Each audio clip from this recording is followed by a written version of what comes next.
তো ভিউয়ার্স, আজ ঈদের দিন আসলাম আমার এক খুব কাছের মানুষ সিরাজুল ভাই বাসাতে। আসি দেখলাম এক আশ্চর্যজনক জিনিস, সেটা দেখানোর জন্য আমি শুরু করে দিলাম ভিডিও। এই দেখেন, ঘরের ভিতরে মুরগি পালন। সে এখানে 200 মুরগি আছে। 200 মুরগিতে 3 চালান মুরগি তুলেছে, 3 মাস মুরগি পালন করে। 200 মুরগি প্রথম চালান বিক্রি করেছে 20,000 টাকা, আবার দ্বিতীয় চালান বিক্রি করেছে 25,000 টাকা, এখন তৃতীয় চালান চলছে, চলমান অবস্থায় আছে। সে একজন কৃষক শ্রমিক দিনমজুর মানুষ, মোটরসাইকেল চালায় প্রতিদিন এবং হলো তার দিন আনা দিন খাওয়া একজন মানুষ।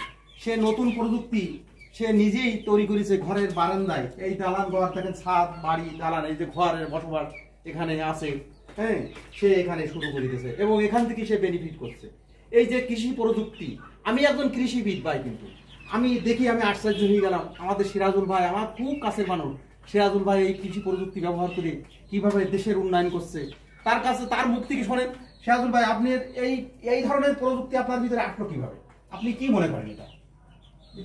এটা সাধারণ চিন্তা ভাবনার ভিতরে আমার আইকিউতে আমি চিন্তা ভাবনা করে নিলাম যে আসলে অল্প জায়গার ভিতরে বেশি পয়সা প্রয়োজন। তাই আস্তে আস্তে আস্তে আস্তে আমি দেখলাম যে মুরগি এক সাইডে রাখলে এখানে দেখা গেল অনেকগুলো দেওয়া যাবে, আবার কেজি প্রতি 450-500 টাকাও পাওয়া যাবে। এই হিসাব কিতাব করে আমি একটা ছোট জায়গার ভিতরে ফান্ড করে ফেললাম।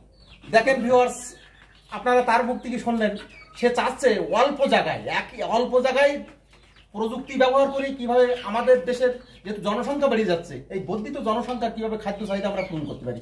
তার নিজের ডিমের চাহিদা পূরণ হচ্ছে বাসায়, তার মাংসের চাহিদা পূরণ হচ্ছে এবং এখানে যে সমস্ত ভাড়াটিয়া আছে তাদেরও চাহিদা পূরণ করছে সে, এবং বাজারে বিক্রি করছে, তার সচ্ছলতা আসছে এবং মোটরসাইকেল চালায়, সে পরিশ্রম করে, সেখান থেকেও সচ্ছলতা আসছে।